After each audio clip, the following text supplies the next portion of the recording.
Are you sick and tired of the daily grind? Sick of annoying coworkers?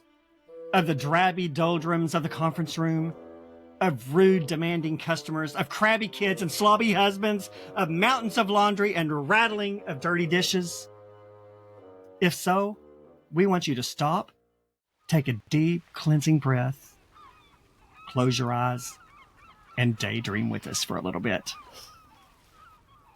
Let's just all slip away to where the warm, silky sun kisses our cheeks, where the sultry trade winds tussle your hair like the fingers of a frisky lover, where a sweet, frosty island drink tickles your taste buds with delicious, drunken abandon, where the salty tang of the sea waltzes across your tongue and the frothy waves crash to the shore and nip at your toes, where squawking seagulls serenade you from high above. Dip your feet into the scorching sands. That sounds nice, doesn't it? Sounds pretty great. Sounds pretty great. So for the next hour, let's just all leave it behind and slip away, drench ourselves in Jenny Hale's Beach Delight, The Magic of Sea Glass. Let's go. Let's do it. Welcome to the Bookish Introverts Podcast. Join host Amazon bestselling author Brett Nelson and avid reader Melanie Dyer as they dive in to review books they've read, then chat with the amazing authors behind them. Quiet minds, big bookshelves. You don't want to miss it. So let's talk about this. So first of all, it has been a while since we've done this. It's been a minute. It's been a minute. Been doing a lot of author interviews. Doing a lot of interviews, and I've really enjoyed doing all the interviews. Yes. But I emailed Charity, probably a couple months ago, and I was like, okay, as much as I'm enjoying these author interviews, I miss doing what we our book usually discussions. do. I miss, because I don't know about you. I don't know many people in my life that actually read. Like we do. Yeah. Yeah. No, I have like one friend that reads like we do. Yeah. Is it So, Jack? Yeah. And she's an author too. And she's an author too. So. Yeah. And so I was like, I don't have anyone to talk with books about. And I love talking about books to people. And my husband, he's not. Like, we're not doing that. You're not going to sit down and have a long talk. Discussion about a book we read. No. Yeah. He's probably not even going to read it. Like, let me tell you about this book I was reading. And it, like 2 minutes in, he's like, his eyes are glazed. And he's like, yeah, okay. He's done. He's done hearing about it. Yeah. So I was like, Charity, what do you think about doing one in the middle of all these? And she was like, let's do it. Let's do it. Yeah. And this was a good little light, easy, perfect summertime read. Oh, yes. I think. Yeah, it was. And the funny thing about this book, we were going to do this book last fall. Oh, okay. Yeah, I reached out to the author and I was like, hey, we're going to do The Magic of Sea Glass. Would you like to come on the podcast? Mm-hmm. And she said, I would love to, but unfortunately, I've got 2 books that I'm trying to release in the next several months, and I can't do it now. But if you do one of my books in the future, I would love to come on. So we may do that at some point. Yeah.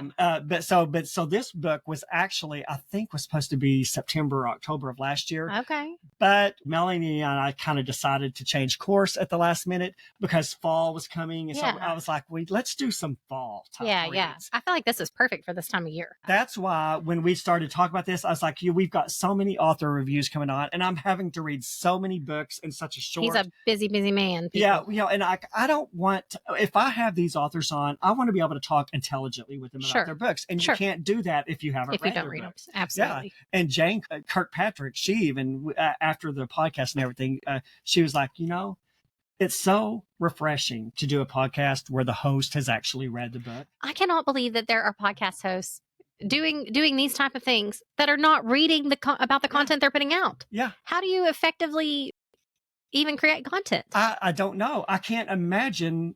Yeah. We would have nothing to talk about if we didn't read the book. Exactly. I was like, what do you talk about if you don't read the book? But she said it was so nice. Thank you for, and like I didn't even realize it until after I read the book of hers.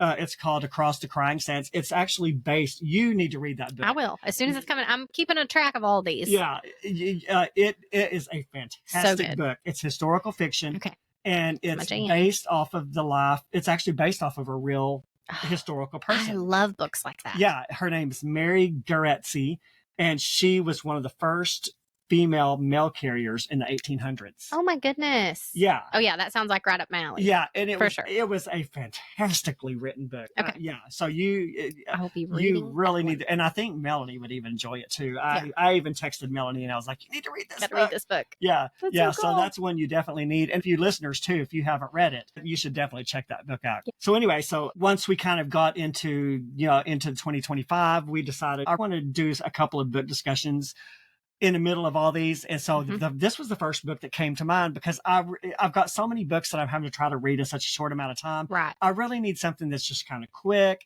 Yes. that doesn't have Yes. to have put a lot of thought into it. Yes. And I was like, what better book to read than a beach read? Yeah, that's You know? perfect. Yeah, something that you can just lay down on the beach and read. Because beach season has officially begun. It has officially begun. And I'm telling you, I don't like it.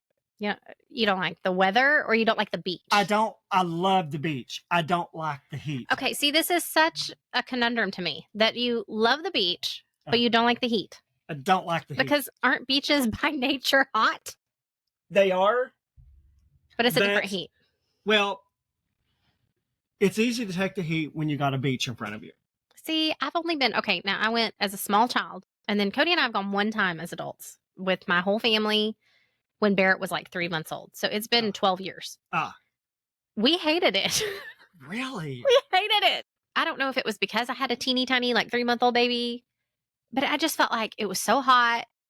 And y'all, you see, I am pale, fair, burning the minute I step in the sun. We are white people. We are white folk and I burn. And so I just kind of stay out of the sun for the most part. But like sand was everywhere. I found sand in my car for like 6 months after that trip. Oh my word. And I just told Cody, I was like, I don't care if we never go back. And we have not been back since. But now Barrett's 12, Stella's 9, Belly's 2. And the 2 older ones are like, we want to go to the beach. We want to see the ocean. Yeah. We want to go. And you got to see it at least once. in I your know. life. And Yeah. so I think we are tentatively going to maybe try to go this fall. Which do you think you'll go to? I don't know. I really don't know. I mean, I'm like pulling for East Coast because I just want to go get some like lobster rolls and like eat all the good food. Yeah. But we'll probably go, I would say Florida or somewhere down Okay. that way. Mom and Where do Dad you and go? I- Well, I've only been twice. Okay. 2 years ago, several years ago, Mom and Dad and I went to Myrtle Beach. Oh, was it pretty? It was, but we didn't actually go to Myrtle Beach. We went to a beach that was sort of off the beaten path.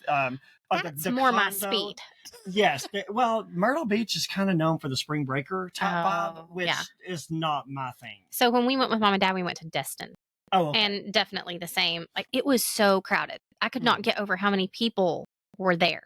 And to go Yeah. anywhere, like even just down that strip, it took forever. And I don't want to be bumping elbows with somebody on the beach. No, and so I told Cody I would really kind of like to find a place that's a little more out of the way and not necessarily on the main. Murrells. We went to Murrells Inlet. We stayed in Murrells Murrells Inlet. Inlet. I'm writing this down. Murrels. And it was fantastic. Okay. And the beaches, like we did go into Myrtle Beach and Sure. just to say that we've been to a beach in Myrtle Beach. Right. But we spent the most of our time and it's just a little outlying My inlet kids off they just of- want to be somewhere they can build sand castles, and Barrett wants to fish off a pier and Yeah. do things like that. Yeah, So, exactly. Yeah. And we stayed at a little condo where all you had to do was walk out the door and you're on the yeah, beach. that'd be and- nice. Yeah. Yeah. So it was. I'm gonna yeah. write that down. Yeah, Thank check you. it out. It's Myrtle Beach. Is that North Carolina or South Carolina? I can't I don't remember. remember. But anyway, it's one of the Carolinas. Yeah, And it was such a good trip. trip. Yeah, Okay, yeah, awesome. yeah. Yeah, so this book would be perfect to take. This To the would be- beach. Yeah. Yeah. So what did you think of the book? So it was okay. It was not a bad book. Uh-huh. But it's not my typical style that I read. I'm not Uh-huh. much into contemporary romance at all, and that's what she writes. That's what this is. Yes. It was clean. It was clean. And it was sweet, Mhm. but it was so just kind of fluffy for me. Yeah. I didn't feel like there was a ton of depth. Yes. But again, there's a whole section of people that like when you're going to the beach, you don't want to be emotionally fraught, Exactly. Yeah. which is generally the books that I read. I'm an emotional mess by the time. Oh, I'm me done. too. Like the dig down deep and Yes. squeeze your heart. and- Yes. Yeah. This one was cute and sweet and would be perfect for just lying on the beach and chilling out. Yes. And I did love, like, at first I was like, I don't really understand where we're going with this whole sea glass thing, but she tied that in so beautifully. It was And now it makes me want some sea glass. I know. Well, I Like- even Googled because I wasn't even sure what sea glass looked like. It's pretty, right? It's pretty, yeah. Yeah. Yeah. Well, and you actually did go into it later in the book, but like I'm like, what is sea glass? Is this like a naturally occurring phenomenon? So I did some research on it before she explained it. Oh, okay. Yeah, and like, did you know what sea glass was? Okay, so yeah, but do you know how I knew? No. Do you know the movie Sweet Home Alabama? Yeah. You know, that's what, like, they're making the goblets and things out of. Okay. Yeah. Well, yes. Similar, but yeah, kind of what they were doing in Sweet House. I haven't seen that movie. Is it not the same thing? Because I thought it was the same thing. No, it's not quite the same thing. Oh, well, then I misunderstood. On that, they like in the movie, they have like these metal rods, the rods in the sand, like a lightning and rod. then lightning strikes it, and then it like. So, but the sea glass that they're talking about is like from the bottles and things that have broken down over time. Yes, like apparently glass bottles and stuff make their way into the ocean, Well, and then the ocean breaks it apart. You know, there's millions of people out there sending messages in bottles. Exactly. Yeah. You know, the ocean polishes the edges, and it makes these really pretty, almost like a gem. Glass. Yeah. So if I can, I think it would be fun to look for some. Like when we go with the kids. Now I'm kind of like, what are the odds that you're going to find any? But it would be so fun. Especially when 40 million people walk across the beach. You know, the minute it washes up, somebody's going to grab it. But part of me, like, I wonder how common it actually is. No, because in this book, you know, she's finding it like left and right. Yeah. And all these different colors. You know, so I thought that was interesting. I just kind of waited for the explanation in the book. Oh, did you? Yeah. Okay, yeah. And like, but I did assume it was the same as that other. I thought it was, you know, those little Hobby Lobby sells them. They're like the little the round little stones, like cabochon stones. In my mind, that's what I thought they were. But it, like the pictures that I saw when I Googled it, and I'll flash a picture for the YouTube people to see.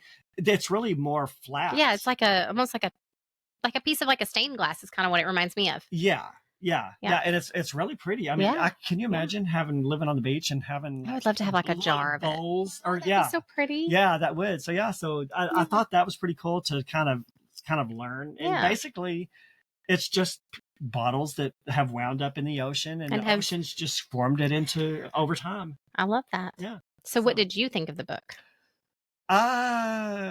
It wasn't my favorite. Again, like you said, it was good for just a good mindless read, which is really what I wanted. Well, and what probably you needed with all of these other books that you're reading. Yeah. And I do want to reiterate, even though this wasn't our favorite book, this is no reflection on the author. Jenny Hale is a phenomenal author. It's beautifully written. Yeah. It's just the content is not normally what I am drawn to. Yeah. And can I tell you, one of the first things about it that I did not like almost immediately. So basically what happened is Lauren is the main character of the book. Mm-hmm. She is a wildly popular wedding planner. Yeah. And she's got a television show. Mm-hmm. She and her best friend Andy sort of run the company together. Yep. Well, off the page, several months before the book even starts, and Lauren was she and her fiance Mason were about to get married. Well, he gets killed. Has a tragic car accident. He gets killed. And so we really never even meet him in the book. Right. So of course she's in grief and everything. And so and of course when something like that happens, I can imagine it would make you hate weddings, you know? Yeah. I mean, or it would make them more emotionally difficult for you. Because that's kind of the scene we start out in, is like, she's about to have a panic attack. Yes. At this wedding she's planned. Yeah. And she has to leave. Yeah. So yeah. And I was a little thrown off by that at first because you don't know the backstory yet. You don't know the backstory. And so I was like, I'm really confused about what's happening here. Yeah, I was too. Then as we got further, and I was like, okay, now that all makes perfect sense. Yeah. Yeah, it would be so hard. Like, yeah. I think after something like that, I mean, it would be so difficult to go back to that line of work. It would be, yeah. Yeah. Yeah. Well, she finally, her friend Andy, she's like, you know, you're struggling so much. you need to just take a little bit of time off. And she had already mentioned that she thought she wanted to do something completely different. Yeah, which of course is the first thing they say you should not do when you're in grief. You should never make important life decisions like changing careers. Yeah. You should not do any of that, but it was even difficult for her because when you love a job and you are so fulfilled by it, and then you have such life impacting tragedy she was so discontent by this life that was previously very content for her. And so she was like, maybe she and Mason had a trip planned for some time after they got married to the Outer Banks of North Carolina. So I didn't know North Carolina was the Outer Banks. I thought the Outer Banks were like Louisiana.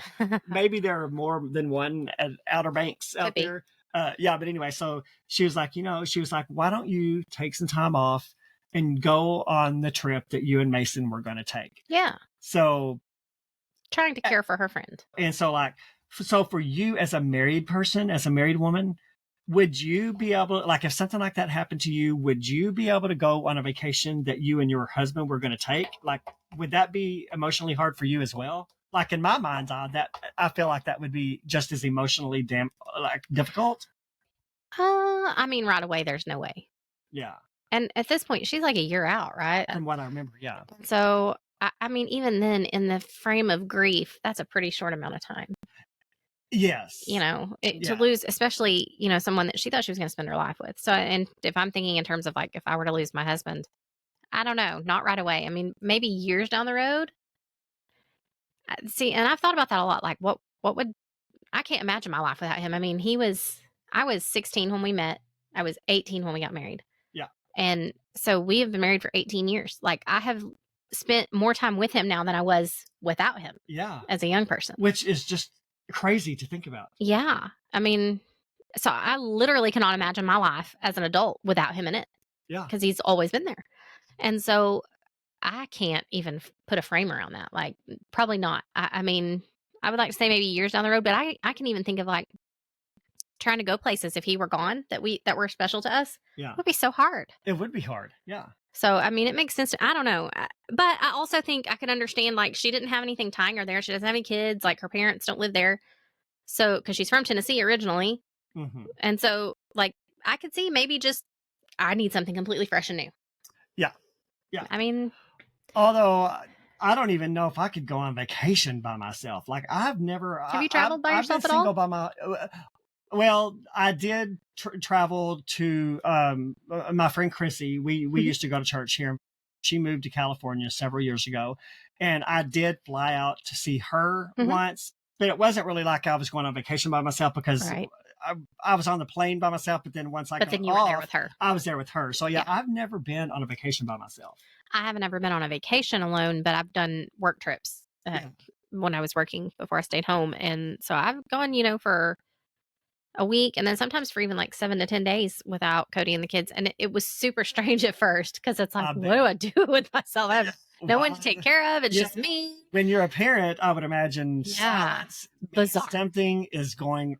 I couldn't sleep in the hotel rooms by myself because I'm so used to having some kind of noise around. So I would have to turn on the TV and your kids almost become. They're my security blanket. Yeah, they almost become like white noise in your Absolutely. life. Absolutely they are. Yeah. Especially when you have a 9-year-old daughter who never stops talking. I mean, I love her to pieces, but she's literally something coming out of her mouth God gave all her of the gift time. of gab. Yes. So yeah, it's definitely. I mean, and she'll be like, "You're not even listening to me." I'm like, "Honey, you talk all the time. Like, you're going to have to tell me if it's something that I need to actually be listening to." Exactly. Yeah. That's awful. I'm a bad mom. Well, you've only got so many hours of the day that I'm telling you. Sometimes you just need to. And now the tune it out. 2-year-old's just all the time. That's hilarious. It's great. It is great. Yeah. She is funny. Let me show you this. This is funny. She got into the lotion after her nap the other day. Instead of waking me up like she usually does, because usually she'll holler and say, "Mama, come get me." She just woke up and decided she was going to play in her baby lotion, which was on the bedside table where I had lotioned her down the night before. Oh, my word. Covered people. Oh, my gosh. Her hair, her hands, it was all over my sheets. It was loads of fun.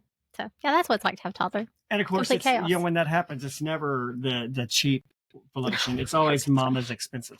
Thankfully, that was her baby lotion, so it was not my good Oh, stuff. it was her baby. It was her baby I lotion. probably missed you saying that. But it was, I mean, layered. She had it on her face. I said, "Did you try to eat it?" Did you have to like wash it off? Oh yeah, she had to have a full bath. Okay. Because she's like a grease pig at that point. Like, yeah, you try to can't pick her up, she's slippery. You can't wipe that much lotion off. Oh no. Yeah.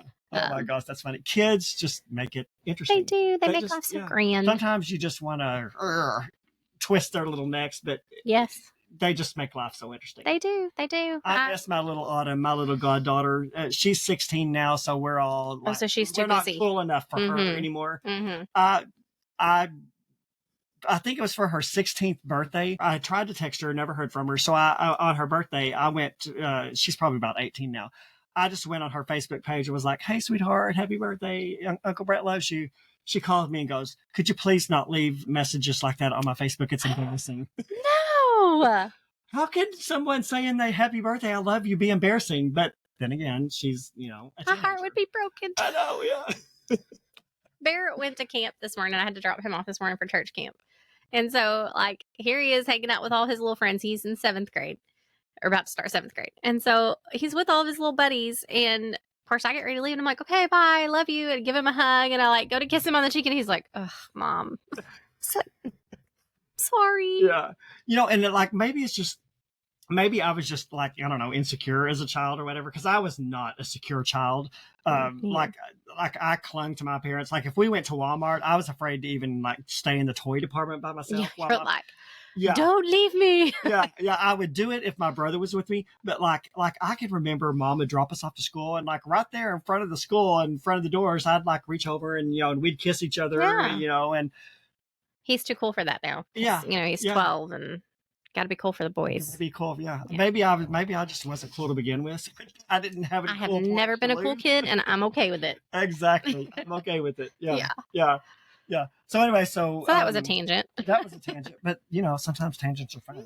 Yeah. So she decides to take this trip, and she goes to Rodanthe, North Carolina. Yeah, and I think it's important though that we note she didn't just like take a vacation. She sold her half of the business to her friend, and she's out. She's done. Sugar and Lace. Sugar and Lace, and it's televised. That's the other part we forgot to put in there. Yes, it's a television show. Yeah, wildly popular. Yes, so people recognize her. Yes. Yeah. So then when she gets to North Carolina, she's stopping for like groceries or something, right? Yeah, she got like a little temporary job. She put in an ad down there. She found it in an ad working for this little old lady in this little inn. And so she was at a grocery store. Yes. And so while she's there, she's like checking out, and this guy's like hollering at her. Yeah. Like, hey, like he knows her, and she's like, oh my gosh, somebody recognized me. Yeah. Well, it turns out he's trying to hit on me. Yeah, and she's not about that life, obviously. No. Like she's grieving. She's a very closed off person. Yeah. She's not the type of person that if you see him in the store, she's probably going to run up and hug your neck. Right. Like she's very closed off. Yes. So she's like trying to duck him, but he thinks she's someone else. He mistakes her for someone else. He says, "Are you related to Stephanie?" And she's like, "No, I don't know who that is." At first, he thought she was. He thought she was Stephanie. Yeah, apparently, yeah. Yeah. Did you say that and I missed it? No. Okay. Well, I said I think he thought she was someone else, but I didn't say who. Okay. And so then he asks if they're related, because he's like, y'all could be sisters or something. Yeah. Yeah. So. Yeah. So they go through all that, and she's like, "No, we're not. We're not Kim." Blah blah blah. Yeah. So she goes back. She goes to the inn. She gets her groceries. The Tide and Swallow Inn. I think that's such a cute name. That is such a cute name. I would stay there. Yes. So she goes there. And apparently it's a very dilapidated building. Mm-hmm. So she she makes the first cardinal rule, and I've done this many times. She muttered under her breath, "What a dilapidated, it wasn't what she envisioned." Yeah, like, oh, this is a mess. Yeah, exactly. So she muttered under her breath. Well, sweet old 80-year-old Mary comes out, and she has heard what she said. Of course, she's utter mortification. I would feel. Yes, and I'm like, oh my gosh. And this is something I would do, because I'm horrible at speaking, muttering under my breath, and then of course the person you're talking about always can hear you. Yeah, always. Yeah. So, but that's just me. So anyway, Mary and she meet. Mary is just a sweet old lady. What, 70, 80? Yeah, like 80, I think is what they She's said. a widow, Mhm. and she always gives her employees a gift when To welcome them. to welcome them in. I have never had an employer Oh, me either. gift to welcome me. Yeah, mine are just like, there's your desk, get to work. Yeah. Yeah. So she gives, tell them what gift Mary gives. So Mary gifts her this beautiful, dainty little sea glass bracelet. And she says that, she got it from someone local, but that she had been told that it was supposed to go to someone in particular, and they felt like she was the right person. Yeah.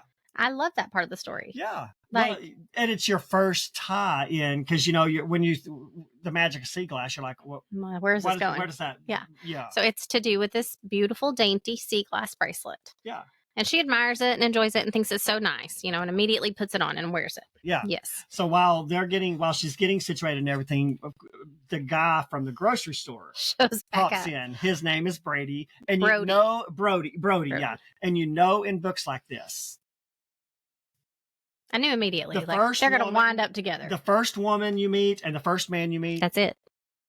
these books are predictable. Again, nothing against the author, because people Yeah. who love these books, she has sold millions of books. So Yes. clearly she's doing something right. That's People right. love her books. So, but in books like this, the first man and the first woman you meet, They're they're gonna going to hook be up. together in the Yep. end. Yep.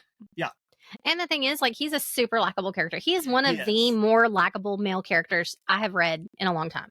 Yeah. I thought, hey, I would like this guy. He's He'd be a- a cool guy. Yes. And I have read, and women say the same thing. Women say men are horrible at writing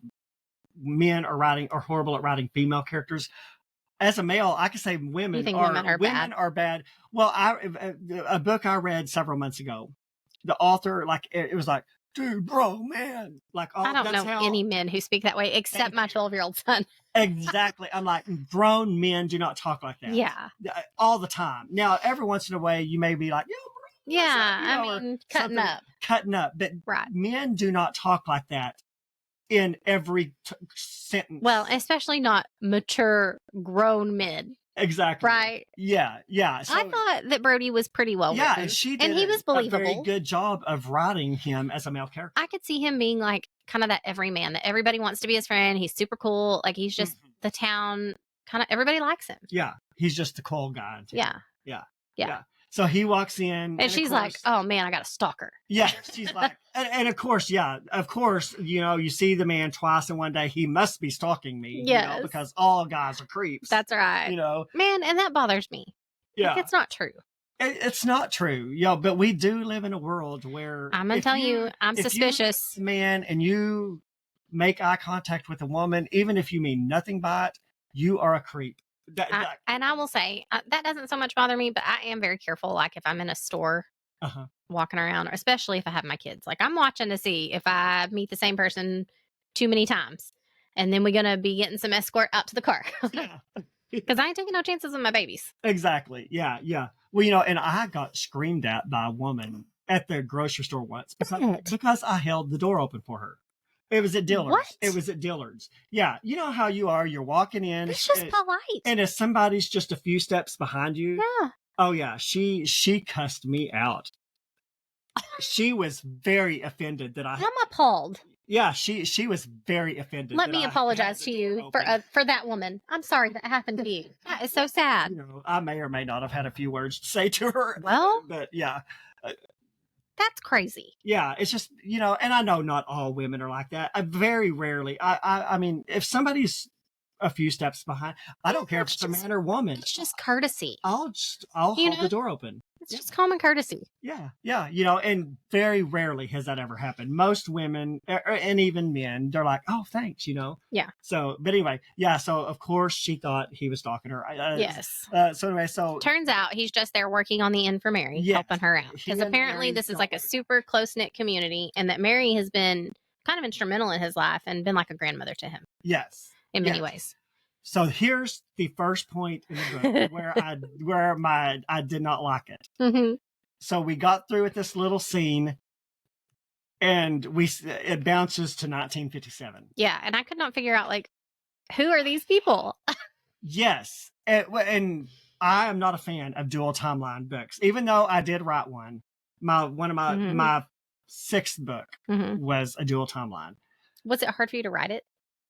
No, because I wrote it in a way that it doesn't bother me. Gotcha. Here's what I don't like about dual time. Do you like dual timelines? They don't bother me. Okay. And I guess just by nature of kind of the type of books that I'm drawn to, I do read a lot that have dual timelines or lots of dual perspectives, many I perspectives. hate that too. See, I love that. I hate I'm it when all every chapter is from the perspective of a different person. Oh, no, That's I a love it. new trend in today. Yeah, and I hate it. Oh, I love it. Yeah. But I also, like we've been talking about, I'm super deep into the fantasy genre right now, and so a lot of this world building has a ton of characters that you have to hear from to kind of get the whole picture of what's going on. Yeah. So I mean, it doesn't bother me at all. Okay. Yeah. But I still, it took me a little bit to figure out like Oh, what was going on. It took me several flashbacks to kind of get. For me, well, it did. It took over 3/4 of the book. Yeah. Which, It doesn't all come together until almost the very end. No, and here's what I didn't like about the way she did it, and this is again not just about her. Most people, a lot of the dual timelines that I've read do the this. same way. I don't mind dual timelines so much if you've got like a main character and then the flashback goes back to them younger in life. Mhm. See, that's what I did in mine. But these are completely different characters. In War Songs, I had Arnold and Mhm. Alice, the very crusty people. Yes. They've kind of lost their love for each other. So when I wrote the sequel, I went back in time Right. to sort of show how they got to But where you're they were. revisiting those same characters. Exactly. And in this book, it was totally different characters. Mhm. And it happened in like the first flashback was like what? Completely- Chapter 2, chapter 3? Yeah, it was very early. And I'm like, okay, I have no idea who these people are. I don't know what point. I don't understand what And to me, their they were- presence is for. Even right up until the very end, for me, it was almost like two completely separate storylines. Oh, it was. And I That didn't didn't care. mesh. I just didn't care about The other the one. dual timeline. I didn't care about any of that through the almost the entirety of the book. I will say, I think the book would have been just fine without that other storyline. Totally. It didn't need Completely. that other storyline. I mean, Now, diehard fans of dual timelines Will love it. probably would have loved it. we'll absolutely love it. yeah, but I just But I just felt like it was kind of a diversion from. I Yeah. kept kind of just reading through those because I wanted to get like what's going to happen next with Lauren. Yeah. Yeah. Well, like in the very first flashback, it went back to 1957. It was these two teenage kids and In they were love. in love, and they were like playing in the ocean. Yeah. Okay. It didn't serve the story any, you Right. know, and but that's kind of what the flashbacks were. None of the flashbacks were really by themselves. They weren't. There wasn't really any substance to them. But in aggregate, It as you works. piece it together, by the Yeah. time you get to the end, it sort of makes sense. Okay, so I want to ask you a question from your author perspective then. Mhm. Do you feel like those are more just to fluff books up? To build, I do. to hit like a word quota or a page quota or something like that? I mean, you know how in romance books, some romance books are considered slow burns. Mm-hmm. Yeah. This could have been that. Yeah. I kind of consider this the non-romance version Of a slow burn. Although the flashbacks did delve into a romance, but it was sort of a younger couple, so there was really no major romance. Right. So I consider these flashbacks kind of the equivalent of a romance slow burn. Yeah. Yeah, I could see that. That's kind of how I would equate it. I could see that. And I I do love a good slow burn yeah, and most I of my do. novels, are slow burns. because you don't fall in love with someone immediately. Right? It's not believable. I don't believe I it. don't believe in this Now- whole love in first glance. I What's it will called? say, I believe in interest at first sight Yes. because I will never forget. I mean, it's been almost 20 years and I can tell you exactly where he was the first time I saw my husband and exactly what we were doing. And, hmm it made a distinct impression Yeah. on this. And Fluttery there are 17-year-old people person. out there listening. They're screaming at us right Oh, now. yeah, like I it does fell in- exist. Fell in love at first sight. To me, I think there's lust at first sight. I think there's lust at first sight. There's interest. Yeah. Yeah. But love is Love something to is me a that takes very- time to develop. Yes. Yes. Yes, I agree. Yeah. So I have a Those really of hard time you- with those. Like, of you that have experienced, good for you. We're not invalidating your experience. yeah, like maybe tell us your stories, but Yeah. that has not been my. And I will also say, for me, love is very much a choice. Oh, for sure. It's not, I mean, yes, I think there is like maybe an initial flood of all these hormones and like all the chemicals that your brain releases and all this stuff. That's great. But choosing to love someone is a daily thing that like every day I choose, okay, yes, I still love him. So it's a choice to either grow in your love or to grow out of love. Or to grow out of love. I believe that wholeheartedly. Yeah.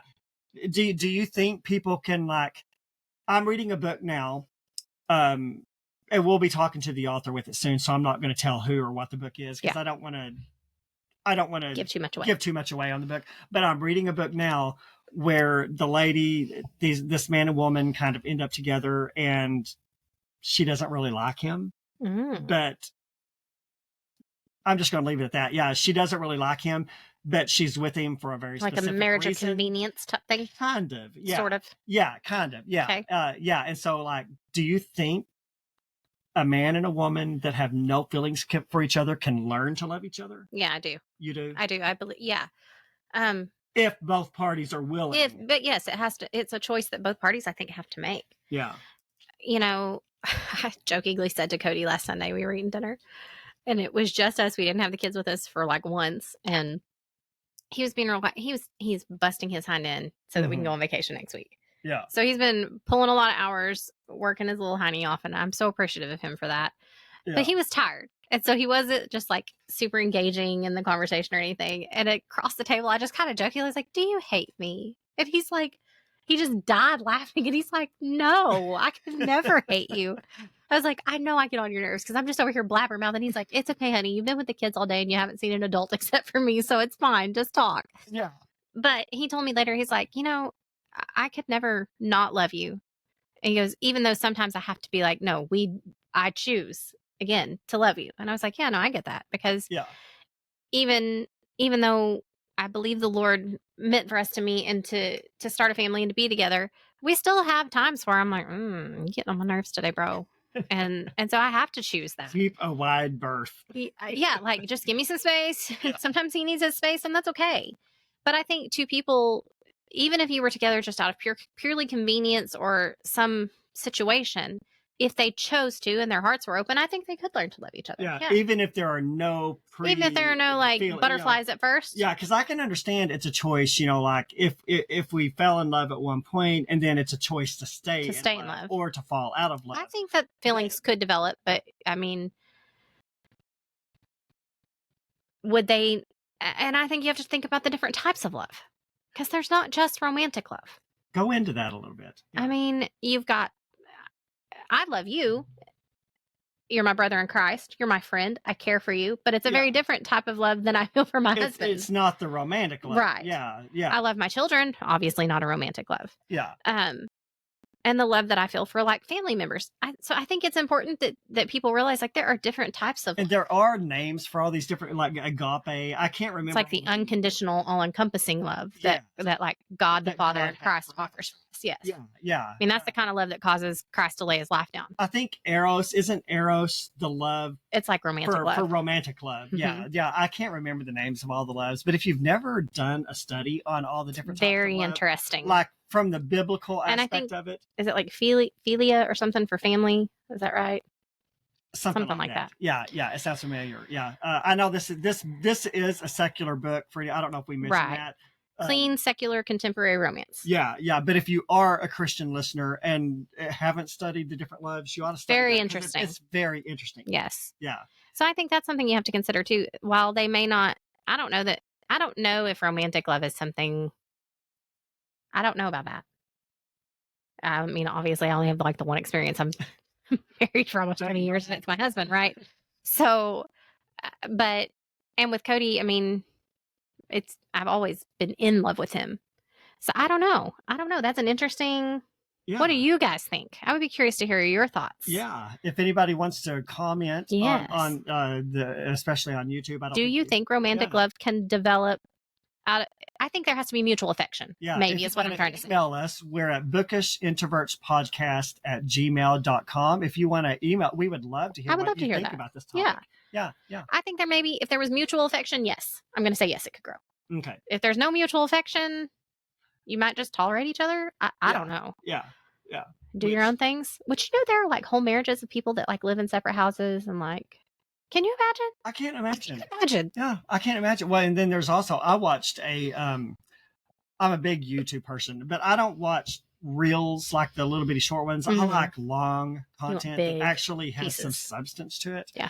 And I watched a guy that he was born into a family that were polygamists. And I can't remember his name right now. I've watched several of his episodes of several of his shows on YouTube. He's not like anyone famous, but he just has a YouTube just interesting channel. though. And it's so interesting to hear his perspective of coming out of polygamy. Absolutely. And of course, to see that blows my mind too. I cannot imagine. Yeah. Like, but to hear some of these women that are married, like one man can have 6, 7, 8, 9, 10, 20 wives. How can a woman be content being one of 20, one of 7? Know. I think we're going to get into the weeds on this a little bit. And it's so off the weeds, but yeah. You know, there are women that don't necessarily want the affection of their husband or the attention of their husband. They want to be left to do their own thing. Yeah. I'm not one of those. Like, and it's literally like, I have a hard time understanding that. Yeah. Yeah. And it like, know. and he does talk to people that are still in polygamy, on his channel. And like one lady, something weird happened in, I think the polygamous family that he lived in, like the dad had like 50 or 60 wives. I cannot even They imagine. lived in this huge mansion. Well, something weird happened and like the police got involved. I don't remember. I've only watched 3 or 4, so I don't have the whole context of his story, but he was talking to one of the women that was in that family that actually she left it too. Okay. And she said they would literally, because he was asking about what's the word, like intimacy. Oh, sure. And she said they would literally be like, can you keep my child while I go be intimate with the man of the house? Like all these, that like everybody knew what was going on. Or he'd be like, yeah, number 13, you're sleeping in my room tonight. It's, yeah. It's so weird. I cannot imagine. I cannot. Yeah, it's just, I'm like, I don't. I could not share. I'm not sharing my husband with anybody. No, I'm not married. Maybe I can I'm tell greedy. you now, I would not want to share my woman. Maybe I'm greedy. Yeah. I don't know, but like, I'm not sharing. He's mine. I'll share my Kit Kat with you, but not my woman. That's right. Ice cream, watermelon, whatever. Yeah. But not him. Exactly. Yeah. Yeah. Anyway, this has nothing to do with polygamy. No, nothing. Yeah. So anyway, Lauren, she kind of goes into this place. She starts helping Mary to be more efficient in running her business, helping her set up, because Mary's just running it on a piece of pad. Yeah. Of paper Mary is not technologically inclined. Her husband was handling most of the repairs. And so when he passed, then things kind of started to fall apart, obviously. Yeah. It would be difficult. Yeah. She walks with a cane, so her mobility is impaired. Yes. So there's just some things that have led to the inn being in the state that it's in. It's in, yeah. And Brody's doing as much as he can to help her. Yes. Of course, it's not like, apparently they're surrounded by all these really beautiful resorts and stuff. And so she's trying to compete. She's trying to compete with them. It's kind of like me trying to compete with Francine Rivers. I mean, someday it's coming. If people have to choose between a Brett Nelson book and a Francine Rivers, which one do you think they're going to choose? I'm going to read them both. Going to read them both. That's right. I wish everyone was like you. I wish every reader was like you. I am not that way. Like, I'm not. There are a few authors that I'm going to read everything they put out. Oh, same. Yeah. But I'll give anybody a shot. Yeah. I don't care who you are. If it's a good book, I want to read it. So I'm the same. I'm not a book snob. I don't care if they're famous or not. So she's really competing with all these big, fancy, beautiful. And so Lauren does what she does best. She comes in. She's like, I can help you get up to speed. I can help you. Like, we can put some things in here to make some small changes that are going to make a big impact. Yeah. And we can get this back on people's radar. Basically. Exactly. Yeah. Mary has a friend, Joe, that has been keeping her company since her husband passed. They're just friends, but they do things together.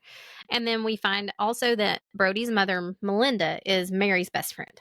Yes. And Melinda is the one who gave Mary the bracelet to give to Lauren. Melinda was given the bracelet by one of the characters in the dual timeline. Yes. We find out later. Yeah, so that's the history. There's a history of that bracelet. which is which is the significance of the title, The Magic of Sea Glass. Sea glass. Brody takes her to dinner on Mary's request, and she's like super like, no, I ain't doing that at first. He's like, look, it's just a friendly, let me just get you out of here, get you some food. Yeah. You know, no pressure, any kind of thing like that. And it's said that like Brody is the ultimate bachelor. Like he doesn't want to be tied down. He stays away from relationships. You're Brody. High five. High five. So he takes her to dinner, but she tells him, I'll go with you, but I don't want to talk about myself. Because she's still holding the secret. She doesn't want to talk about her grief. Yeah. It feels too personal. And of course, what does Brody do? They get to dinner and he's like, I just get the feeling there's something you really want to talk about, but you just want, I'm like, Yeah. Breaking every rule. Like, dude, pushing on it. I'm not the most socially adept person, but even I know. But you can know, read the cues. I can read the cues. Yeah, it is like, of course, when she said that, I don't want to talk about myself. What do you do when you, of course, this wasn't a date. It was just, Right. when you go out to dinner with someone You for the first time, talk. you talk. You get to talk know about one another. yourself. Yeah. Yeah. So anyway, so she gets in there, they do that, they sort of get together, and then she meets Stephanie. She meets Stephanie, and she's like, wow, we really do look a lot alike. Yeah. The resemblance is uncanny. And Stephanie is Brody's, I don't remember. They're the just good connection. friends. So, like, remember her parents died in a car wreck. Stephanie's Yes. parents passed when she was really young in a car wreck. And so Brody's parents kind of took her in and became like surrogate parents to her. And so she and Brody are like brother and sister. They're just super good friends. Yeah. Okay. Yeah. I can't Yeah. remember. I've read like 4 or 5 books since we've read this one. It's all good. Yeah. So I'm kind of fuzzy on some of the details. So they meet, and it turns out that Stephanie realizes who she is. Like, she knows her because she's a fan of Sugar and Lace. Yes. And so she's immediately like, oh my gosh, I'm engaged. We were going to get married in a few months, but I would love to move it up. Will you do a wedding for me at the inn? And of course, she's like, no way. That's why I left. I left and I'm not doing it. Yeah, I'm not doing it. Well, in the meantime, Andy calls, who is her best friend. From New York. They owned Sugar and Lace together. Well, Andy's like, okay, we're really struggling. Andy says her producer will not continue the show Without Lauren. Yeah. Which puts Lauren in because she doesn't want her friend to fail, but Right. she doesn't want But she doesn't want to be on the show. She doesn't want to be on the show anymore. Right. Yeah. So then she's on this conundrum, like, what do I do? Yeah. And she talks to the producer, or talks to Annie and says, I mean, I guess you can, and she tells her like, hey, I've got this, I guess I'm going to do this wedding. And so Andy's like, well, do you think you can? And she's like, I'm going to try. And Andy says, well, I can help you or whatever. I can send someone from the team. And she's like, no, I think I need to do it. And Andy then, of course, tells the producer about it, which is the last thing Lauren wanted. Yeah. Will start spinning in the producer's head. And so he's like, I will do Sugar and Lace's show if I can do one with you. Wedding Scramble, isn't that what they called it? Wedding Scramble, yeah. And basically, they want to film Stephanie's wedding. Yeah. And of course, Stephanie's like, woohoo! Yeah, Stephanie's all about it. Yeah, she's all about it because, I mean, I'm sure not all brides would want theirs, but to have a famous you're going to get professional video, like. Exactly. All those things. Yeah, and you do kind of get to see some of the behind the scenes of, can you imagine how frustrating it would be? I mean, weddings are stressful enough as it is. And then to have a camera guy running around, following you around, recording everything. Yeah, it would be awful. Yeah, it would just, So finally, after some discussion, Mary's like, hey, I really wish you would do this. I think it would be great publicity for the inn. Mm-hmm. And so Lauren, being the kind-hearted person she is, agrees. Yes. And they do it. And there's some flashbacks in the middle of there where we learn that the young couple that we see, Philip and Penelope, Philip is Brody's father. Mm-hmm. And Penelope is not his mother. Mm-hmm. It took me a little while to kind of work all that out. A long time. Yeah. And so the sea glass like I bracelet. said, the flashbacks are very piecemeal. Yeah, they're very small. You have to read a bunch of little bitty flashbacks to get the full picture by the end. Yeah. So we figure out, though, that the sea glass bracelet was actually one that Penelope and her mother made. And she gave it to Philip the night before she was supposed to leave the island to go back home, because she wanted to have an excuse to come see him again. Mm-hmm. And so he's hanging on to it. And then his parents get wind of it and they're like, no, she ain't good enough for you, because he comes from money. Mm-hmm. So they basically lock him in his room and do not let him leave to go meet her. And she leaves thinking that he has decided that he ghosted her. It was just a summer romance. Yeah, he ghosted her. That's right. Yeah. And it's so sad It is sad. because he's like heartbroken. I think he legit loved her. And I really do think he genuinely loved her, because these flashbacks take place over several years. Yes. It's not just, Right. Wednesday and then next Tuesday. Like, it takes place over a couple years. Yes. And he really is pining over her. Yes. And of course, Yeah. it's 1957, so you obviously can't shoot each other emails, Right. or even phone calls were probably not. Yeah, it was long. I mean, it was a much different time technologically and in terms of Yeah. communication. Yeah. And of course, you can write letters, but if your parents don't want you, And if they're having anything to do with intercepting. her, they're intercept, which is Right. exactly what Mama did. Yep. If I remember correctly. Yeah. So there was a lot of events that happened that prevented them from being together. Yes. Yeah. So then we're back in the present time. Lauren has agreed to do the wedding. She's met Stephanie. Mary and Lauren have that conversation about losing their spouses or their significant others, and they kind of connect. And so now Mary understands why Lauren has been so standoffish and kind of to herself. And I think that I thought that was a really pretty beautiful moment there, because going through grief, you have to have someone Yes. to talk about things with. And it seemed to me like this character had been holding all of that inside for so long. And like she wasn't sharing it with anybody. Yes. And burdens are much easier to bear when they're shared. They are. They weren't meant to be carried by yourself. That's right. Well, and another good lesson in the story is part of the reason that Lauren gave up her job and went to Rodanthe. She was trying to run away from her grief, basically. Well, and you can't. You can't. Your grief, whether you're in whatever New York, was it? She was in New York. Whether you're in New York or whether you're in Rodanthe, your grief is going to be there when you get there. And she finally comes to that realization. I think it was about making peace with it too. Yeah, it was about making peace with it. Yeah. Okay, so in the 1957, his parents wouldn't let him meet her.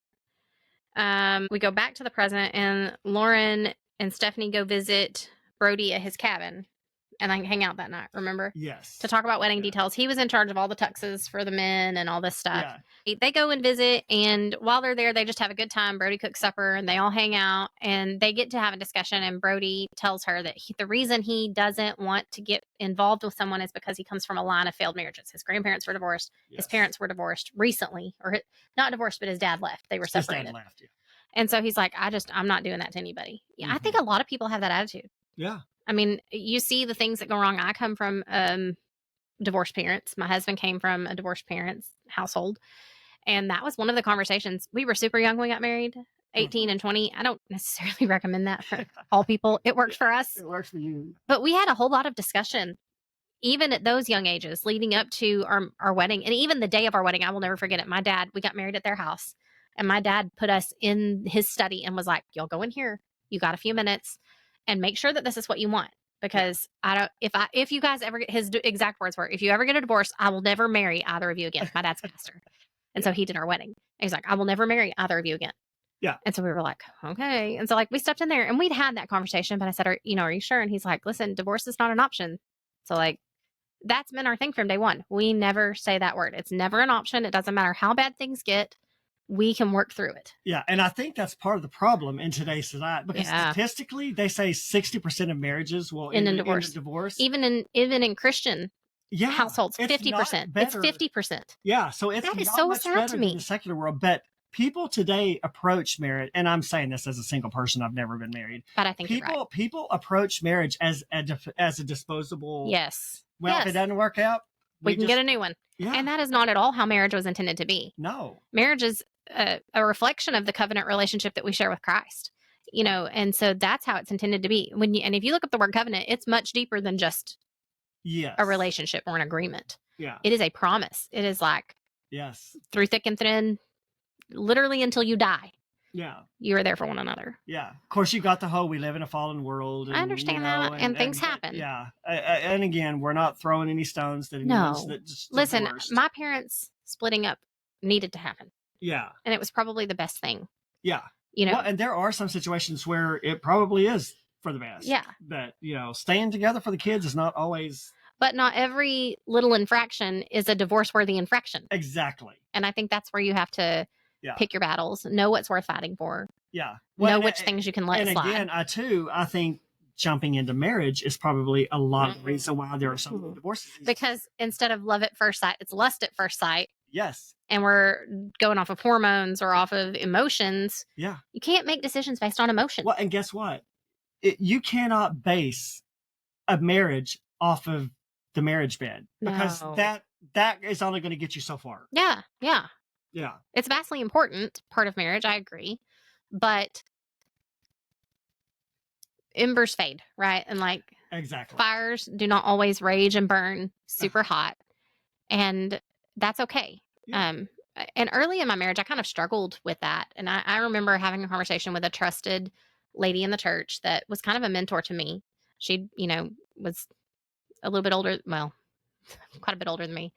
And she told me one time, she said, what you need to understand is that there are seasons in your marriage. Seasons when those fires are going to burn hot and bright, kind of like a wildfire in a forest. And she goes, and then there are seasons where it's not, and things are going to lay dormant, and that's okay. It doesn't mean anything's wrong. Yes. You just have to recognize that it's cyclical. And those are the times when you need. That's the when you deep choose. Roots Yes. yeah. Yes. Yeah. And I think for me, I will say that was one of the things I loved about this book. I think that as their relationship developed between Lauren and Brody, what I really saw was them serving one another and finding ways to care for one another. And that's a lost art in today's world too. Yes. It's me, I'm not going to serve anybody. That's right. And so to me, that's another whole facet of what choosing to love your partner is. Yeah. You find ways to serve. And that's a biblical precept. Yeah, Yes. this is a secular book, but that is a biblical precept. And they really did that, serving though. each Brody other. was finding ways to make things easier to her. She's doing things that, she thinks he will enjoy and that will appeal to taking him. her on the boat. Yeah. Because when you love somebody, you do want to bake cookies for them. Yes, Or yes. You want to, this little $2, it doesn't cost anything. She'll love I that. think they'll like that. Yes. Yeah. Yeah, absolutely. So I did enjoy that part of it. I liked watching that development and watching their relationship grow in that way. And I think that's why I didn't hate the romance in this book, because it wasn't. It wasn't like in your face. Smoochy by page 3. Mm-mm. Because I think that is a more realistic relationship. I agree. When you're on page 300 of a 350-page book and they're finally starting to show their love for each other, that to me is a more realistic. Yes. Yeah. But do you think that, okay, so like I'm happily coupled, but do you think that people who are happily coupled put more pressure on people who are single to be coupled? Oh, for sure. Do you find that to be true in your life? Absolutely. Yeah. I can't tell you how many times I've had, when are you going to get married? Well, maybe never. Is that okay with you? Yeah. There is nothing, but here's the key. I am totally happy being single. I don't feel like anything's missing feel like from you're my missing life. out. Yeah. Now, are there times when I would like to come home and have somebody there and not have to come home into an empty home? Sure. Yes. Are there times when, I'd like to go out and share a nice meal with somebody? I do have single friends that I can do that. They're slowly but surely getting married. So but it's different even than having a dinner with someone that you care about in that way. Exactly. Yeah. That's the key, and even but Paul, that you are happy with yourself, I think speaks volumes. I think people assume that if you're not in a relationship, you must be unhappy. Yeah. But that's not true. That's not true. I absolutely love being single. And I do, in my mind, sometimes I do think, okay, I'm not getting any younger. I turned 52 on my last birthday. I can't believe that. When the Lord, and I always say, I pray the Lord takes us all in the rapture. I pray he takes us all at the same time. Yeah. Because I don't want to have to face burying parents or burying brother or whatever. Sure. But if the Lord tarries and my parents, I find myself without a parent or two. Yeah. I'm going to be here by myself because I'm not going to be married, Right. and so things like that do kind of weigh on me a little, but overall I'm totally happy being single. I also think though, you have built a community around you of good friends. Yes. And so do you think that helps lessen some of that? Oh, for sure. Yeah. Because I still have people to run around with. Last weekend, my friend Christine and I, we went to Tulsa for the day. Yeah. Do you find you have more freedom to do things like that? Oh, absolutely. Because I'm just thinking if I just wanted to run to Tulsa for the day, do you know what the wrangling I would have to do to make that happen? Yeah. Especially if you didn't want to take the kids. Exactly. And I'm not, if I'm going shopping, I am not taking them. It is awful. Yeah. Yeah. So Yeah. Well, Yeah. and Christina do that a lot. She'll be like, let's just go somewhere for the day, Yeah. and I think that's awesome. yeah. Well, and several months ago, like we went to, and it's not this grand vacation. Like we went to Tulsa and spent a whole week. Yeah. We went to Dave and Buster's and shot That zombies. sounds like fun. Yeah, we went to Dave and Buster's and shot zombies like 5 days out of the 7 days. Yeah. And went to the pottery place and painted. That sounds like so much fun. Yeah, went to our first, what do you call it? Where you go in and guess the clues in the locked room. Oh, an escape room. We went to our first escape I'm not doing room. that.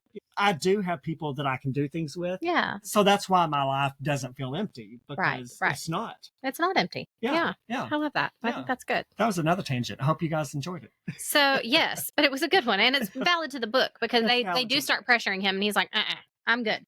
I got a lot of Yeah. friends. I'm a happy man. Like, leave me alone. Yeah, and I even made a note of that in here somewhere. I was Yeah. like, that really think frustrates that's me weird. when people do that, because it's like Yeah. not everybody that's single is miserable. Yes. And that's I've right. always said I'd rather be single and miserable than married and miserable. If I have to choose between the two, Oh, I 100%. choose single and miserable. Listen, married and miserable can be difficult because, and like, God love him. I don't think my husband's ever miserable. Like, he's just a happy kid, happy guy. Cody He's is so one chill. of the most chill, He's so low-key calm. people. And it's funny. I saw a thing the other day, that said like, why are the most successful marriages like the most calm, chill man and a woman that has like a raging sweet tooth, a very short fuse, IBS, and like stomach issues? And I was like, me, it's me, You're talking about me. you know. But we are so opposite in so many things. Yeah. And he tempers me. in a Yeah, lot of ways. Cody's the type of person, if you've got a room of 200 people, Cody could be there and you'll never know it. That's 100% right. He's gonna find a corner and Yeah. like get in it and Yeah. stay. Now, Stay me, there. everybody's probably going to know I'm there at some Yeah, point. you know, Yeah. we like to talk. We like to and- talk and wanna go visit with people. That's why we're on the praise and worship team. We like Yes. to be seen. And I think, don't you think church kind of does that? Like if you're raised in church as a young child, you learn just how to go talk to people You do. because they're like, Yeah. go be friendly. Do you Yeah. remember that? We had to do that. Like, And I struggle with that. I'm not always had to good at come that. off the platform after the first song and like go shake hands, but you only have 5 minutes to do it. So get back up there. Yeah, exactly. Yeah. Yeah. Fun times. Oh, fun times. So while they're at Brody's, what did you think about? Okay, so like they're at Brody's and they bust out the wine, and we find out Stephanie's a lightweight. Yes. What did you think about that? What are your thoughts on social drinking? Social. Because nobody was drunk in this. No. Well, and Stephanie was a little tipsy, but her fiance came to get her and took her home. So like there were no. I love that she's responsible about how she's writing that. Like Yeah. we're encouraging people to get DDs, all these Yeah. things. Yeah. What are your thoughts on social drinking? Okay. There was a time in my life when I thought you were the biggest sinner on the face of the earth if you ever talked about having a glass of wine. I was raised that way. I was raised that way too. Yeah. And my dad is still that way. Like my dad is very, but my dad, he was never an alcoholic, but he did used to drink back in the day. I don't Oh. remember it. So it was when I was younger. He was never an alcoholic. He was never abusive. So maybe he feels that way though because he knows Yes. the hold it can He have. has stronger convictions on it because before he got saved, he used to drink. I could see that. The- Listen, I'm like a zero tolerance person when it comes to adultery, and it's because of personal experience, things that have Yeah. been lived as a child, you know, because of what I watched them go through. Yeah. And like, that's one of those things that I just have a really, even movies or books that have that, I just can't. Yeah, It hits, I guess, too close to home for me. for sure. Yeah. So maybe that's another thing for your dad. Like, it's just too close to home for him. It's too close for home for him. Yeah. And he just doesn't want to poke the bear, so to speak. I get it. Yeah. And I totally get it. Now, on occasion, Christina and I, like if we go eat Mexican, we don't do it every time, Mhm. but on occasion, like if we're just in a mood, like we'll be like, you want to split a margarita? Neither one of you is going home drunk. No one's going home drunk, and sometimes we'll split one and we'll still leave with half of it in our glass, Right. of our glasses, you know? So I think I've grown enough that I don't think it's because Because the truth of it is, alcohol consumption is not a salvation issue. it's not a salvation issue. And Jesus turned the water to wine. He did. Jesus, it would have been just as miraculous for him to turn the wine to water. That's right. That's so, right. So, and you know, you've got the people out there that are like, well, he turned the water to wine, but it wasn't wine. It was grape juice. No, the guests at the wedding. Even said, why did you withhold the good until Yeah. the last? Exactly. Yes. Yeah. So in the Bible, you do have the verse that talks about a little bit of wine being good for the stomach. Now, I'm not saying you. There are whole scriptures about that, though. Yeah. Like how you're supposed to give wine to those who are sick of heart and sick of spirit. Yeah. But to those that are in charge of making decisions, they need to abstain from it. Yeah. So it doesn't cloud their thinking. So there are clear guidelines laid out. There are. Yeah. And I don't think you should go against your convictions. That's if right. your convictions are that you should never have a sip of wine, Then you shouldn't. For you, it's a sin. That's right. Because what it ultimately comes down to for me with my salvation is, am I in obedience to what Christ has told me? Am I in obedience to the word of God and to how he has revealed himself to me? What he has told me I cannot do. Because I think there are some things you could do that maybe I cannot do. Absolutely. You know? Yeah. And so I thought she handled that in a nice way. I thought, that it's not going to be off-putting to Christian readers. It's not going to be, I mean, I guess if you had super strong convictions, I didn't find anything. I was just like, oh, okay. Yeah. I mean, for the vast majority of the world, that's a normal part of their social interactions. Well, and to me, it's probably been a couple years. It's very rare that Christine and I, she's the only one I ever engage in that. Do that with. You know, like I don't keep liquor in the refrigerator at the house because I just don't crave it. Right. I don't crave it. I don't ever have times when I think, oh, I'm having a bad day. I really need a drink of something. Because that's a whole different thing. That's a whole different thing. Mm-hmm. Yeah. And so like my convictions have grown to the point that if I ever wanted to at some point, like we didn't even do it and we went to Tulsa. Yeah, like, and this is, like sometimes like I will very rarely have anything to drink in a local restaurant because I know a lot of people, and the Bible does tell us not to be a stumbling block to those around us. So like if I do, like if we do share a margarita, it's usually away from home.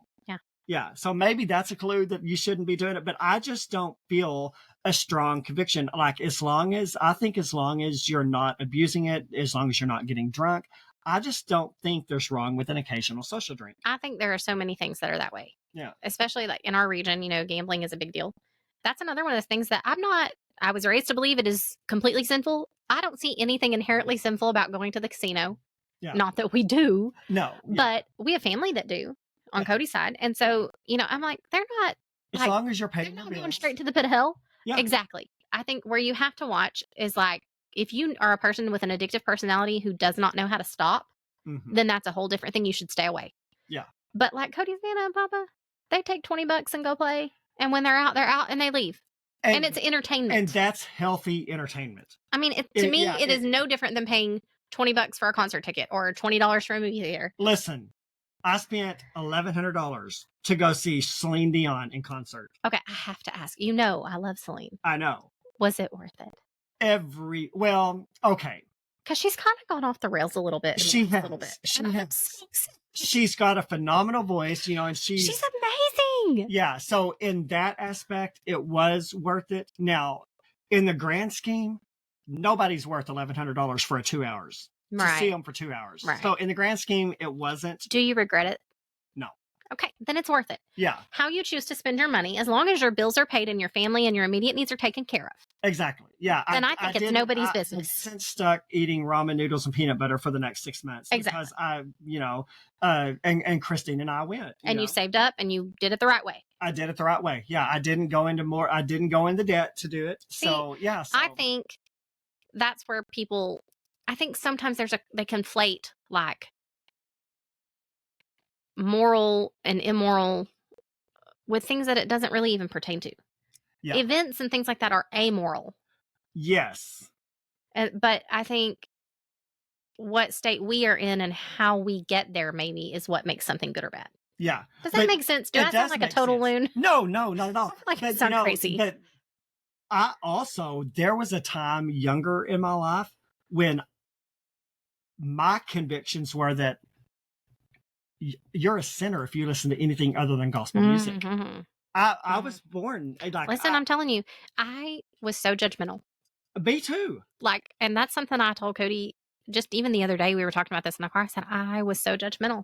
Yeah, and I'm ashamed of that now. Like, I guess maybe that's growth that I can recognize it and be like, thank you, God, that I'm not that anymore. Yeah. And that I can extend grace and extend mercy. Yeah. Because so much has been extended to me. How Yeah. could I not? Yeah.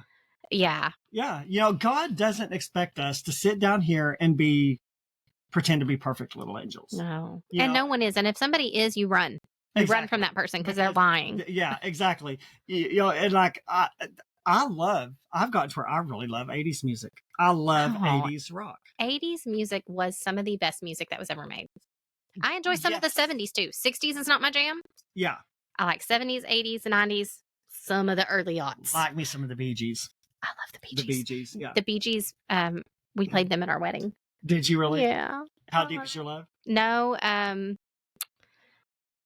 no, I'm sorry. It was not the Bee Gees. We played the Eagles. It was the Eagles. We played, good Lord, I'm drawing a complete blank.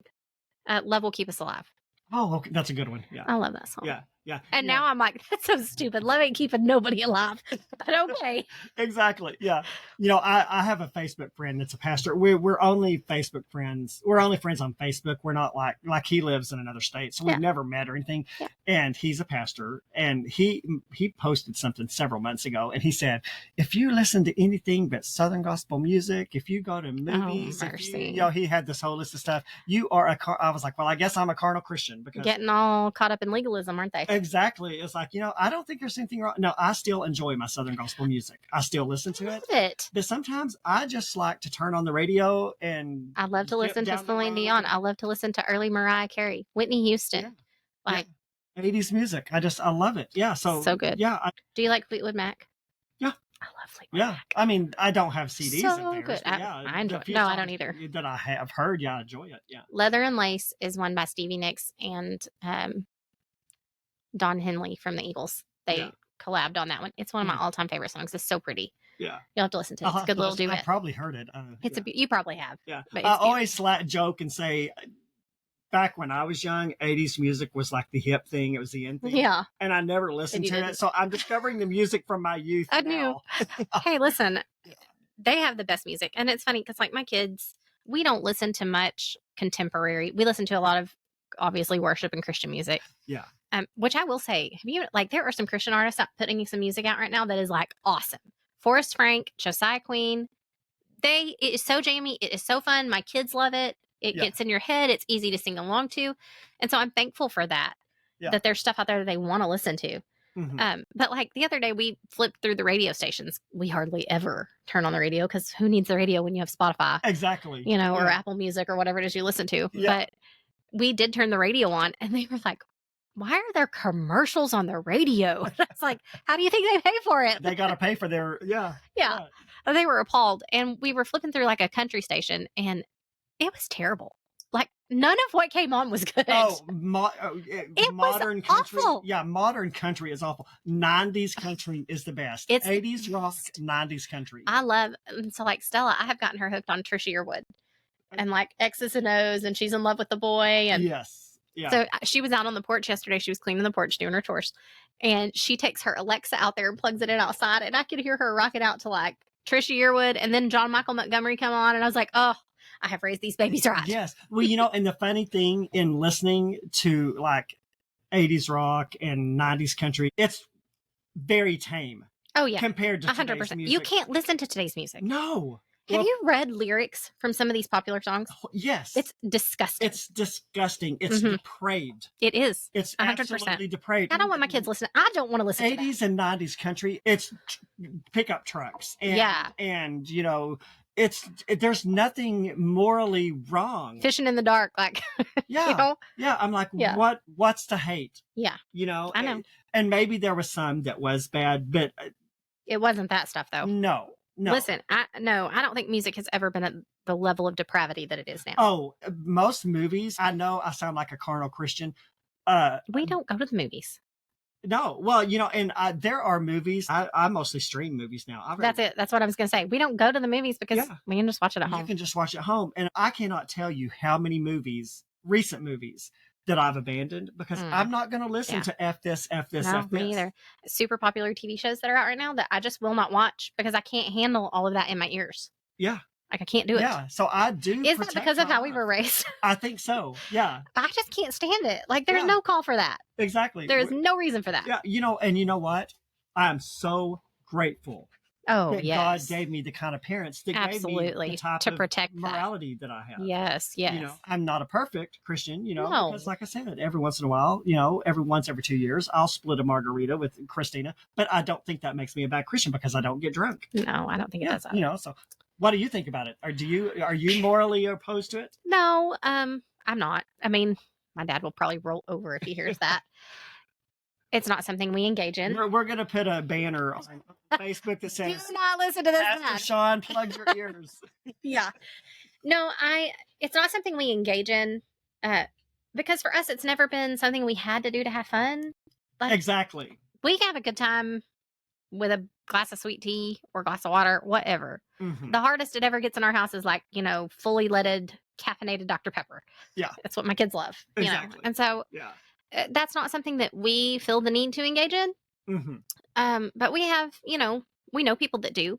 And most of those people are fine people. And Yeah. a lot of them profess to be Christians, and I believe that they are. And so Mhm. it's not something that I again, it's not a salvation issue in my eyes.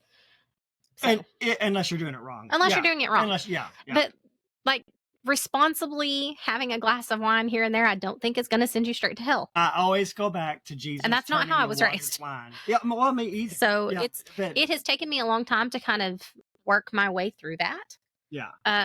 You know, but I'm at a point now, just like cigarettes, I was raised to believe that they're sinful. There's nothing inherently sinful about cigarettes. Are they bad for your body? Yes. Yeah. And the Bible does say to treat your body as it's the temple. Exactly. So, yeah. I think there are so many other things though that we could go into, specifically with church people that are so judgy about like alcohol or cigarettes or things like that.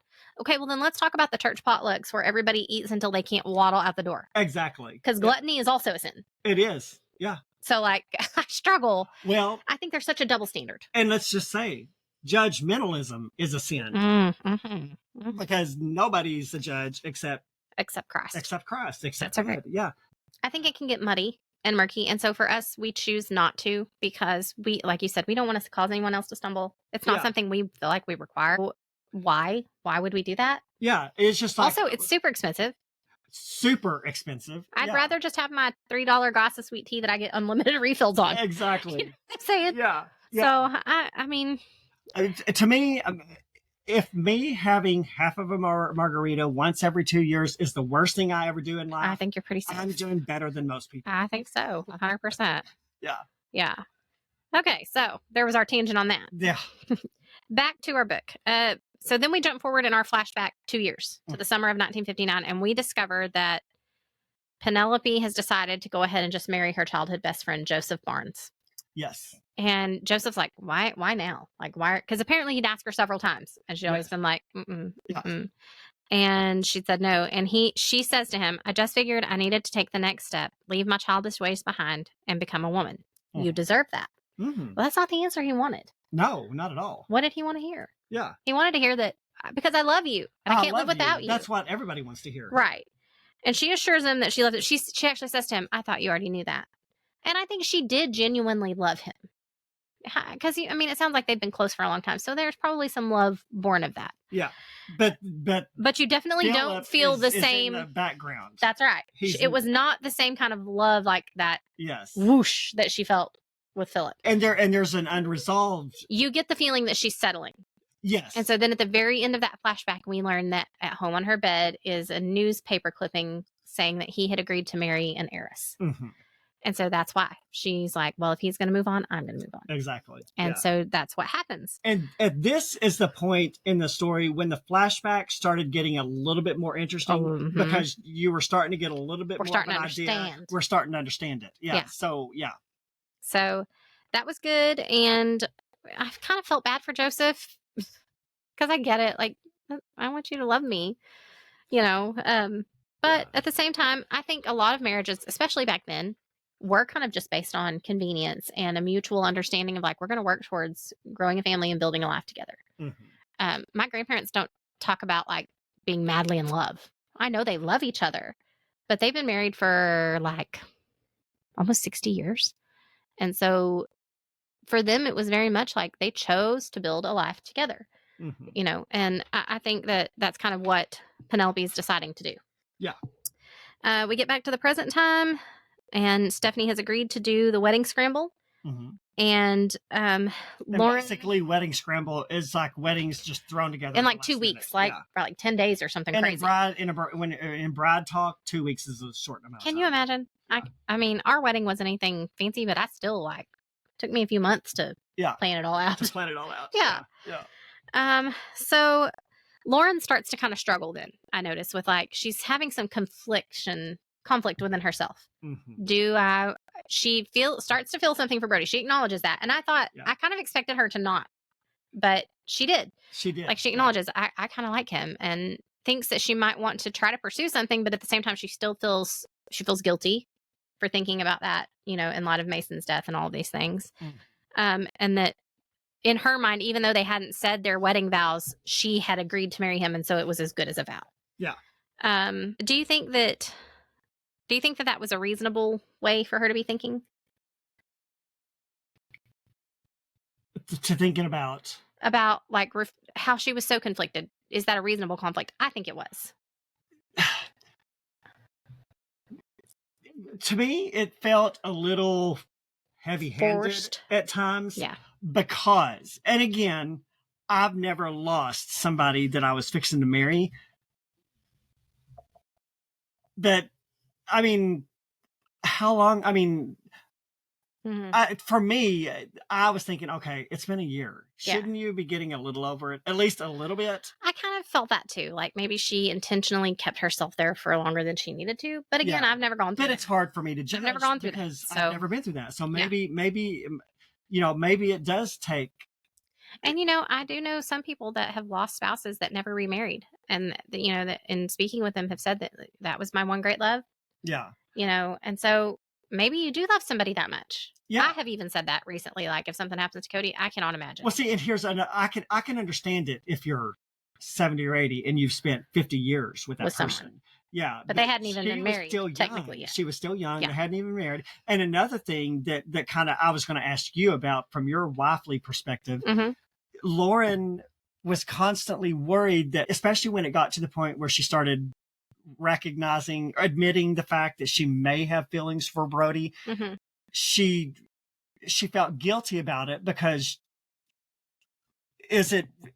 she was afraid Mason, her dead fiance, would not be happy. Yeah. Now, but logically, it's that person's gone. They don't have any emotions about this. Exactly. And maybe it's because we're Christians.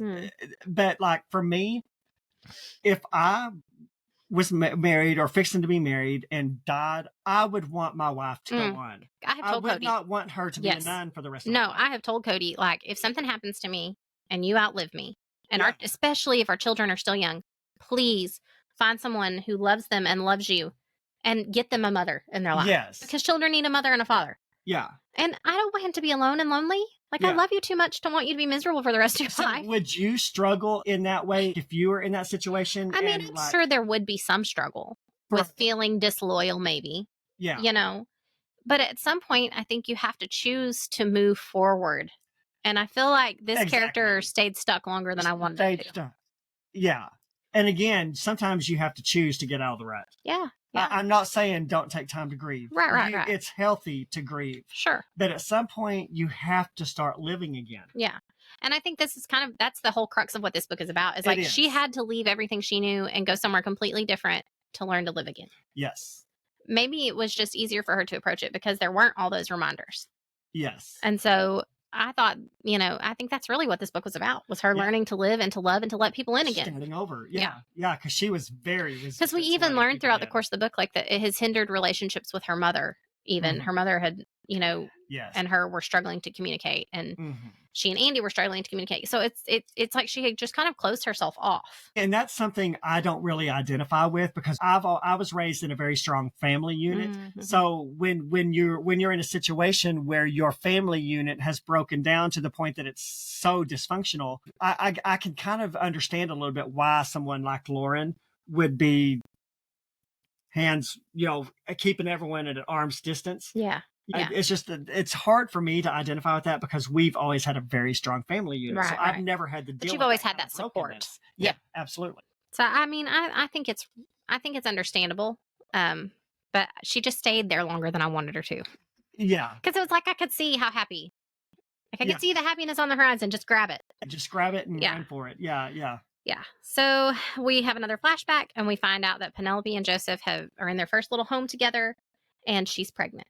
She tells him, and oh, what a sweet, happy moment. I thought that was really precious. That was sweet. Yeah. It was super sweet. Yeah. We're back to the present. They're working on the pilot episode at the inn, and, Lauren tells Mary, if this goes well, this could bring you a nice little windfall and help kind of us do more things to get the inn back on its feet. It could kind of draw people to the inn because they want to visit that inn where these people got married. Yes. And so Mary's like, but I don't have the money for this. And Lauren says, well, I'll front it for you. And it even says like that she thinks about all the money she has sitting in her bank account and that it's doing nothing. So she wants to do this. Yeah. Which I love, like generosity. It'll come back to you. And we're talking about these like they're real people, but like, I don't think she realized when you do something like that, you're starting to lay down roots. Yes. Because you don't do that for someone that you don't care about too. Yeah. So at this point, I'm like, she might wind up staying. Yes. Not going back. Not going back. Yeah.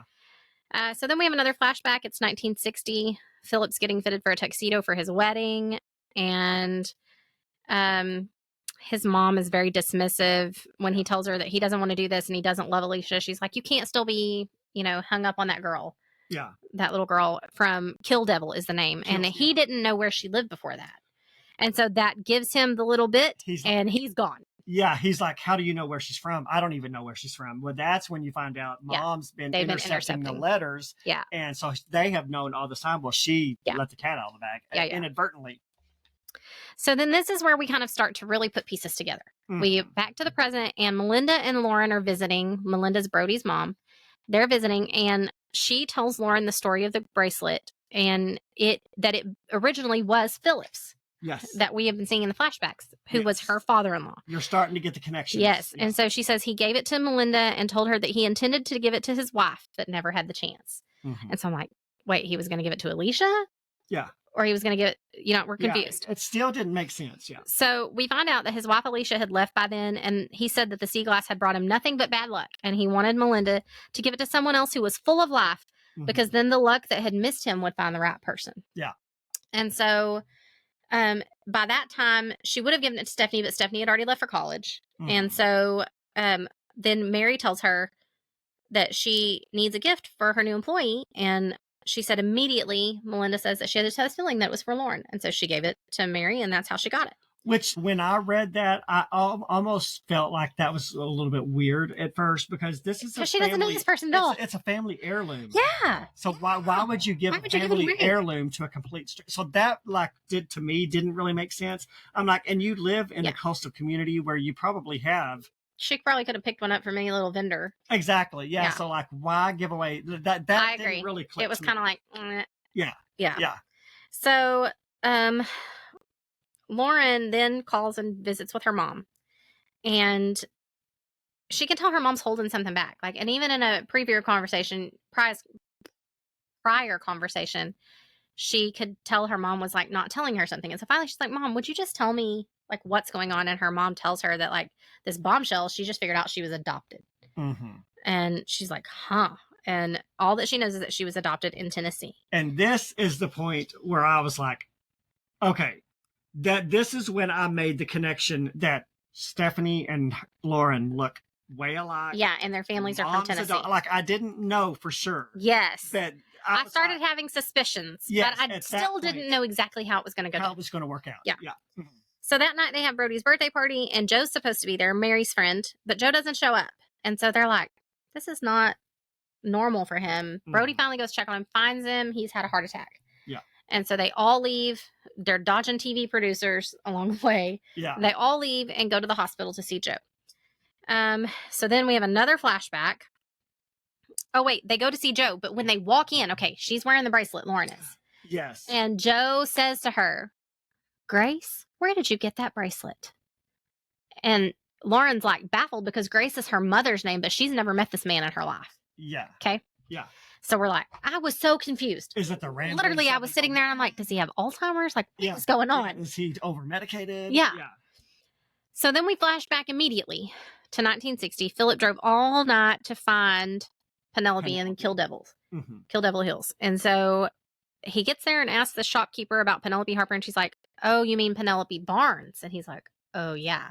Yeah. Realizes she must have gotten married. Yeah. So when he gets to her house, he pulls on up to their house and he's going to go see her. And there's cars and people everywhere. And he's like, what is going on? Is it a party? Like, trying to see if he can find her in the crowd. And as he's walking up, he meets a woman and she looks like she's been crying. And he says something about Penelope. And she says, oh, yeah, I can't believe she's gone either. And he's like, she's gone. Well, we find out she died of a complication during pregnancy, during childbirth. Yeah. I was so sad. Yeah. And I wasn't even sad for Philip. Like, I don't care about him, but I was so sad for Joseph. Yeah. Yeah. Like, it just broke my heart. So he goes and greets Joseph and introduces himself and just says that he was a friend from, where they vacationed and that she had left this bracelet and he wanted to give it back to her. And I got to be honest, at this point, I hadn't connected Joe and Joseph. Oh, I was starting to guess. I was like, see, they're the same person. They have to be the same person. I didn't make the connection. So I was at this point thinking, okay, she had a baby. They gave it up for adoption. It's her mom. Okay. Yeah. And so I was kind of on the right track, sort of. Yeah. So we flash back there to the current. Lauren and Mary go to see Joe in the hospital the next day, and they mention that he referred to Lauren as Grace. And he looks at her bracelet again and says it reminds him of someone that he knew years ago, and asks her where she got it. And she tells him that Mary gave it to her and that she got it from Melinda, who got it from Philip. And Joe says that a friend of Philip's, Penelope, made the bracelets for a living. Well, Penelope was Joe's wife. Yes. We find out. Yes. And so Lauren's like, oh, well, that's an interesting, what would you call it? Like a coincidence? Scenario. Yeah. She thinks it's coincidental. Yeah. Coincidence. Yeah. So Lauren and Stephanie leave to go look at the dress for the wedding. But then when she sees Stephanie, and like at this point, they've become friends. Like they like each other. They're getting along. They're hitting it off. And Stephanie steps out in her dress and Lauren just loses it and just like has a breakdown. And so, of course, Stephanie's feelings are hurt. And Lauren feels awful because she knows she hurt her, but she couldn't help it. And so the next day they do talk and she explains what's gone on. And Stephanie, she tries to quit. Lauren tries to quit. And Stephanie's like, no, I want you to organize the wedding. Please stay and do it. And so Lauren's like, okay, I'll do this as your friend. Yeah. So. Well, and I got to say, as a male, this whole, I do not. Did you get it? I don't get women and weddings. Women will go to a wedding and cry like they've lost the last person on the place. It's just so special. And it's like, I don't get it. Like, I would never break into tears seeing another dude walk out in a tuxedo. I do get emotional at weddings, but typically only like as they say the vows. Yeah.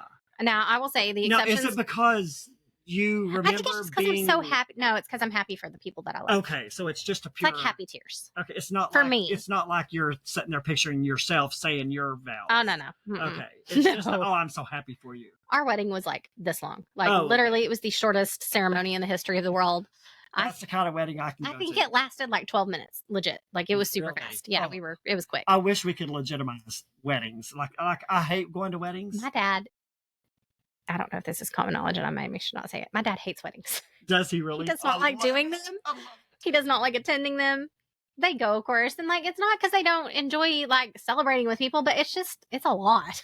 Yeah. And there's a lot on the officiant, like to make sure you don't screw it up. A lot, yeah. At our wedding, he messed up. So like he has like his little, it's like almost like a rubric of how it would go, or like sermon notes kind of. Yeah. And so he has like this little book. And so like at rehearsal, everything went fine. But my dad's, the sermon he has used for marriages, like forever, has the same beginning line. And what it should say is that man has failed, but marriage has not. All right. And that's kind of how he starts. Yeah. Well, he got his words mixed up at ours. And so he said marriage has failed, but man has not. And of course, we're all like cracking up. So there's these pictures that I love from our wedding where we're all just dying laughing. Yeah. And it's because it was just so funny. And he's like, hang on, let's start that again. But I wonder how many people actually caught it. Like, everybody did. It was so funny. Yeah. Okay. Because he was so deliberate about it, like trying to be so, it's his first daughter getting married, being so officious. And like, it was hilarious. So me, I probably wouldn't have caught it other than just hearing everybody laughing. He just paused and was like, we're going to do that again, and started all over. So it was pretty funny. Yeah. But no, like watching my sisters get married, I'm just so happy for them that they found love and that they're happy. And, that of course they look gorgeous. And it's just, I don't know, it just makes me emotional. Yeah. But I'm an emotional person. I hate the weddings. I'm just like, can I just send you $100 and wish you well? I don't want to go. And I certainly don't bust into tears. So if you find that special someone, if the Lord does bring her and drop her in your lap, Are you going to have a wedding? Sure. You are, even though you hate them? Yeah. Oh, absolutely. I'm going to give back some of those wedding gifts that I've given. That's right. Hey, you can have a reception without the wedding. Well, see, You could elope and then just do like a You reception. can just have the reception, have the cake and everything. Yeah. Well, you still have people bring gifts. Yeah. Yeah, Yeah. you could do that. If it ever does happen, yeah. You would do it. Especially if she wants to. I mean, let's be honest. I'm at the age now that. Yeah. If I had it to do all over again, Dad offered to like just give me the money that he would spend on the wedding instead and told us to elope. Yeah.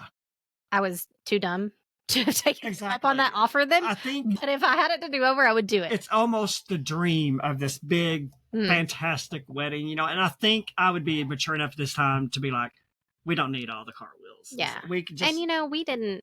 Ours was not anything. We got married on Mom and Dad's front porch. Because Cody was like, it was so funny. He was like, if we get married at the church, everybody's gonna come, and I don't think I can stand up in front of that many people.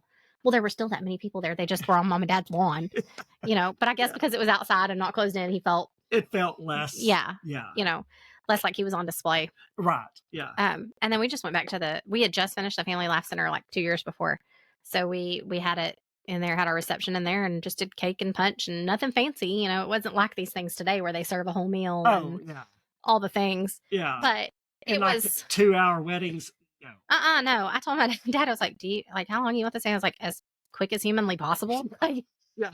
If we could be done in less than 10 minutes, let's that'd be just great. go, you know? So, Yeah. Yeah.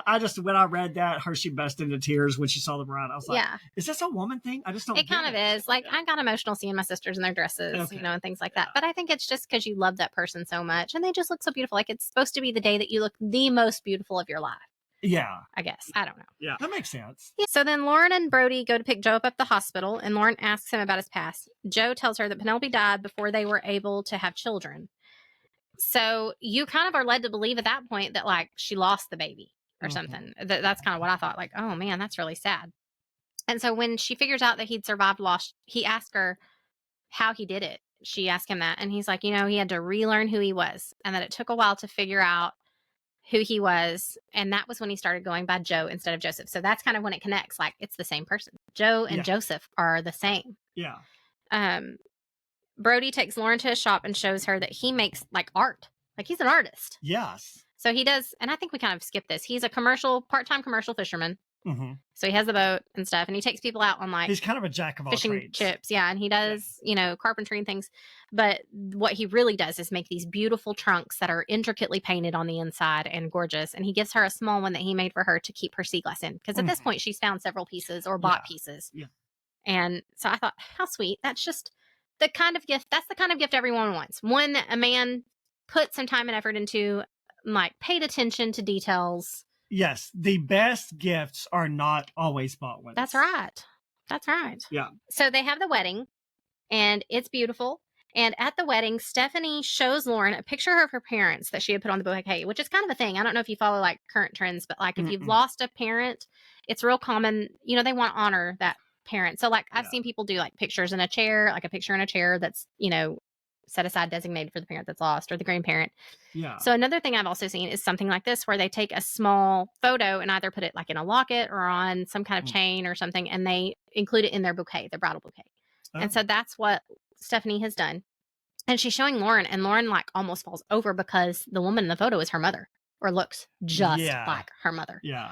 And she's like, what is going on? This is here? when the pieces come together. This is trippy. Mm-hmm. So through the course of the wedding, we find out through some flashbacks and different things that Penelope actually gave birth to twin baby girls and then died shortly thereafter. So Joe was left with these two tiny baby girls, and he couldn't care for them. He was just a fisherman, you know, very poor, wouldn't have been able to give the girls the life that, you know, Penelope would have wanted them to lead. We also find that Philip stayed close to him, and they became good friends.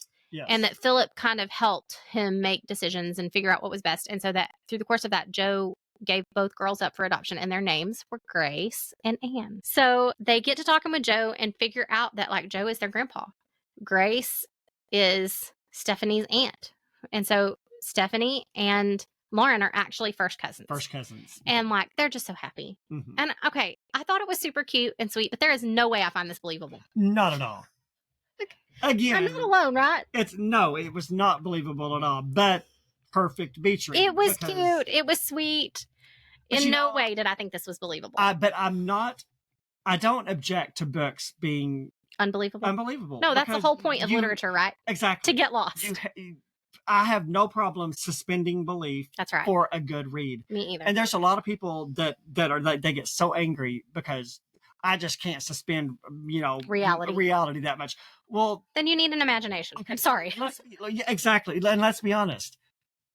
Books are boring if they don't delve into the unrealistic, And if we can't have hope that sometimes something crazy supernatural could happen to us. Yeah. Right? Right.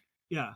So, I mean, all together, I thought that it was a super sweet, super kind book, and there's like little things in there where they feel like their loved ones are giving them signs. Like Joe felt like this was Penelope showing him that, that she was there and that she carried on. And like, she feels like Mason through the sea glass was giving. No, I don't think that's. I don't believe people send you signs from the beyond. No, I don't. And I even hear people say things like the cardinal thing. That's kind of a thing around here. Have you heard that? Like the cardinal comes in your yard, that it's a loved one. It's a loved one coming to visit, check on you. Yeah.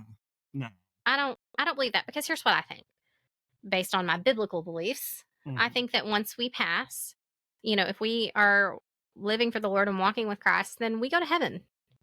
And I don't think that we're like looking over the portals of heaven. That's like that song. You remember that was popular in the 90s, that there's holes in the floor of heaven? Yeah. It's like the saddest song ever. It is the saddest song It's so sad. But I don't think that there's anybody crying in heaven. I mean, the Bible even says there will be no tears in heaven. And if people in heaven could see what's going on earth with the people, it would bring. Yeah. But I also go back to, I don't remember, it's that verse in Revelation where it talks about the people are under the altar and they're like, Lord, when are you going to avenge us? Yes. There's no indication that they could see. To see what's going on now. What's going on. Exactly. I don't think they can, do you? No. Do you think that people in heaven can see what's happening on earth? It's a quote unquote romantic notion. But people in heaven do not know what's going on earth. I don't believe. Yeah. I don't either. Now maybe we'll get up there one day and we'll find out we were wrong. I'm fully prepared to be shown wrong about many things. Yeah, exactly. Well, and I wouldn't want to be in heaven looking at the dumpster fire that the earth is in and seeing the heartache and everything that my loved ones are going through. I wouldn't want to see that. And do you think, I think about Father God and creation and Christ, and like, it has to make them sad. Do you think that, I guess this is another question. Do you think that God feels sadness? I think he does. Absolutely. Because Christ cried in Gethsemane. Cried when Lazarus died. Yes. Yeah. So, and it says that he is not, that anything that we have felt, he knows. He bore those things. He felt those things because he was fully God and fully man. So I think it's, reasonable to think that the Lord gets sad. And that he would look at his master creation, because really that's what earth was. Yeah. And it be the mess that it is. Yeah. But he still has hope, and he has still made a way for redemption. And I think that's what we have to remember. That's what we have to remember. Yeah. At the end of the day, we're living under the curse of sin, but this is not all it is. That's right. That's where our hope comes from. That is exactly right. If and I know every Christian has said this, so this is not, if I was living in this world as an unbeliever, I can see how unbelievers have no hope. Because you and I know, regardless of how horrible things are down because here, our hope of is how not in this world, of how depraved this world is. Yeah, we know that this is not the end. That's right. Yeah. I mean, I think I've said that to friends and people all the time. Like, I don't know how people, and I used to hear my parents say this and not really understand it, but as an adult, I get it now. They would say, I don't understand how people can get through life without the Lord. I did not really understand that until I became an adult and kind of went through some things. And you have to go through things to understand it. When you're sheltered and under your parents and they're protecting you, it's hard to understand that. Yeah. I agree. Because I can remember not understanding. We were raised in church, so we've heard people say that all our lives, but you don't really get it until you've gone through it. Yeah. Yeah, I agree. Absolutely. I agree. Yeah. I mean, altogether, if you're looking for a really fun, easy beach read, it does still have, it delves into some things. So grief, if you're walking through grief, it might be a trigger for you. But it was fun. There were a lot of sweet, funny moments in it that made me giggle, So altogether, if you just need something easy to read on the beach this summer, The Magic of Sea Glass by Jenny Hale Yeah. Really, really good book. Yeah. So what are we going to do next? Yeah. Well, I don't know. We'll have to think about it. We have sort of stalled on book discussions to do author interviews, and I enjoy doing the author interviews. Yeah, but we're still going to do book discussions. We're just not going to be able to do as many of them until we're finished with that. Yeah, because it's a lot of books to read. That's a lot. Yeah. So we'll talk about it. I don't know right off the top of my head. I know at some point I'd want to do Where the Crawdads Sing. Oh yes, yeah, we could do that. Yeah. I haven't read the book, but I've seen the movie. Yeah. And the books are always better than the movies. Oh, the book. Yeah. So, well, and one thing I would like to do on the podcast at some point, we probably won't do it until we get done with all these author interviews. Mm-hmm. I want to do a books based off of movies podcast where we do like a month or like a month please, where we read a book based off of the movie, and then I would love that. Yeah. So I want to do that at some point. So we may do When the Crawdads Sing when we that would be do good. that. Okay. Yeah. So stay tuned. We've got lots more author interviews coming up. We'll be doing one in a couple of weeks with Tracy Peterson. And your next one is Shelley Shepherd Gray. Yes. She's an Amish author. I just wait. She is Amish, or she writes Amish fiction? She writes Amish fiction. Okay. Yeah, she's not Amish. That one will be the next author when we recorded it on Tuesday. So that'll probably come out next weekend. And then Tracy Peterson's will be after that one. Yeah. We're so excited. Yeah. They've all been really... No, I take that back. Dana Mentink. And then Tracy. Peterson. Yeah. So they're really good. These authors have been so gracious, and they have. It's been so interesting for me as a reader. I hope you guys are enjoying it. Yeah. And I know you're looking especially forward to Tracy Peterson because I've read several of her books and I really enjoy them. So I'm excited to get the chance to speak to her. That'll be pretty cool. Yeah. I might be fangirling a little over here. Hey, that's all right. One of the authors we asked if they've ever fangirled. I don't remember which Liz Johnson. Oh, was it Liz? Yeah, we asked her that. I've talked to so many. It's all kind of starting to blend together. But yeah. So fangirl away. I will. We'll enjoy watching it. So, all right. Well, we've been on here for a while, so we're going to wrap this up. Keep coming back for more, and we will talk to you guys next time. All right. Bye. Bye-bye. Thanks for joining us on the Bookish Introverts podcast, where together we explore the worlds within the pages. Until next time, stay bookish.